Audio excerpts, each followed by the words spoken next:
Come on, my boy.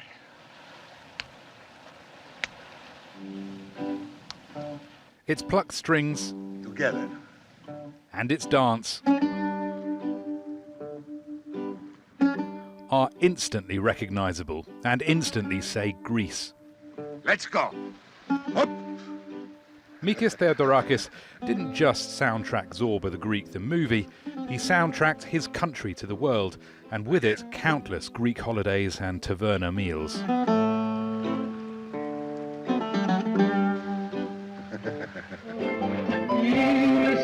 But this musical achievement was just one chapter in Mikis Theodorakis' near-century-long life, a life entirely intertwined with Greece's turbulent post-World War II history. Always I've lived with two sounds, one political, one musical, he told the New York Times in 1970. That was during the already veteran communist years in French exile after the Greek military junta jailed and tortured him. It was the third time he'd been imprisoned by right-wing rulers of Greece.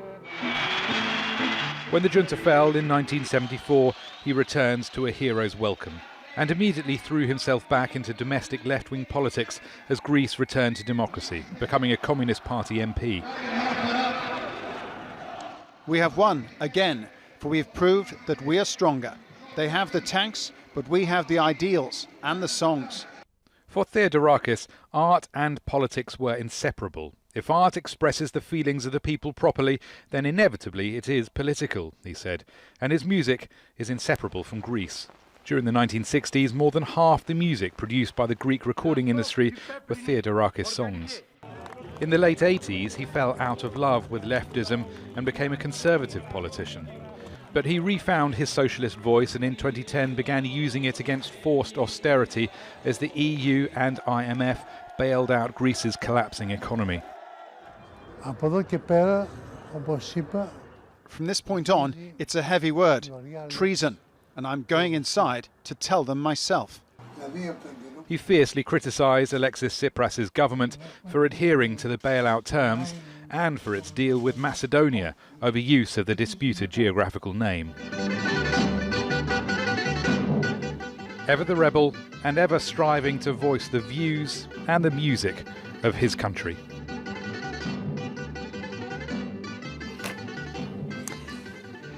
Let's discuss his life with Alexandros Zachariadis. He's a PhD candidate in international relations at the London School of Economics and Political Sciences. He's joining us live from Paphos in Cyprus. Thanks for speaking to us. So, despite the hardships, Mikis Theodorakis not only managed to establish himself as a respected musician and composer, of course, but a politician. But what was it about him, do you think, that made him such an iconic figure for Greeks, whether they were on the left or on the right?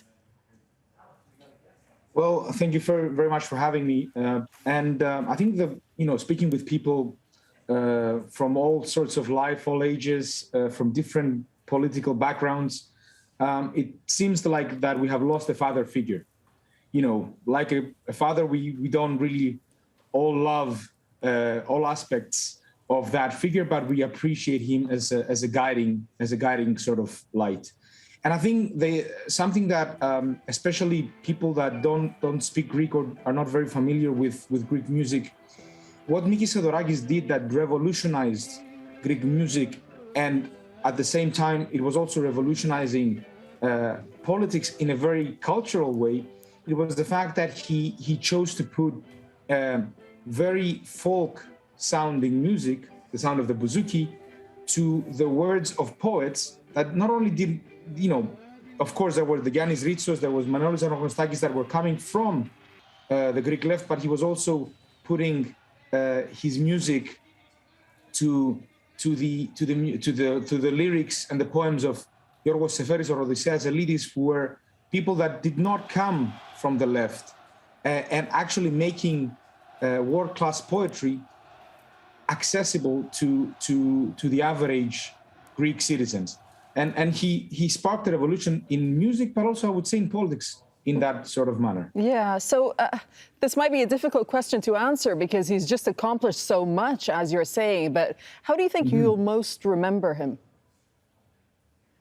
Personally, I would say that for me, the songs that he dubbed the songs of Andreas, which were essentially songs that he wrote in his cell when he was imprisoned during the junta days, are very, very important in my own life because of the sheer fierceness of the music and of the lyrics and the raw character by which it was describing the dictatorship and the hardships that people from all sorts of life and from all sorts of political backgrounds had to endure during the junta days. Right. Tell us about some of the other causes that he took on outside of Greece, because we understand that he was also he championed for better relations between Turkey and Greece, but he was also a champion of the Palestinian cause and a supporter of Palestinian rights.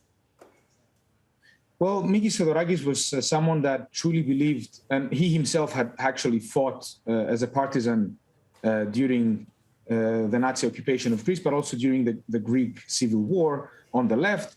But he was someone, despite that sort of background, that believed that the solution to the problems of the Middle East and of the South of the Eastern Mediterranean can only come through collaboration and cohabitation between peoples. And to this end, when he was an MP of the Communist Party in the 1980s, he established in 1986, again, a very turbulent period in Greco-Turkish relations because of oil discoveries in the Aegean and the continental shelf disputes that we're still witnessing to this day. He was someone that actually, going against the current of his times, he established with other important musicians and artists in Turkey, the Greco-Turkish Friendship Committee. He gave concerts in Turkey at that time. He was dubbed as a traitor by a large segment of the Greek political scene at the time for that action. And he actually believed, and he stated that in one of his very last interviews in 2019, that the only solution to the disputes in the Aegean would be the co-exploitation and cohabitation of that sea by both Greeks and Turks. Right. And on the other end, on the Palestinian issue, of course, he was a champion of the Palestinians, but you have to remember that he wrote as someone that actually, as I said, he was a partisan against the Nazis in Greece and someone that actually saved Jews from the Nazis in the occupation in Greece. He wrote a very important piece of work called the Mauthausen Cantata that was also translated into Hebrew, that signified the horrors of the Holocaust from a first account.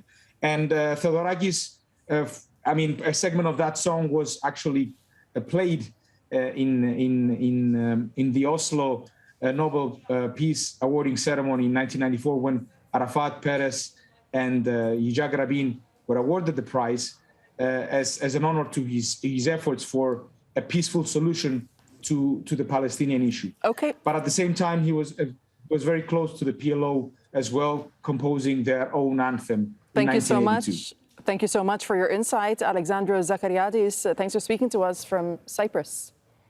Thank you for having me. Have a good one.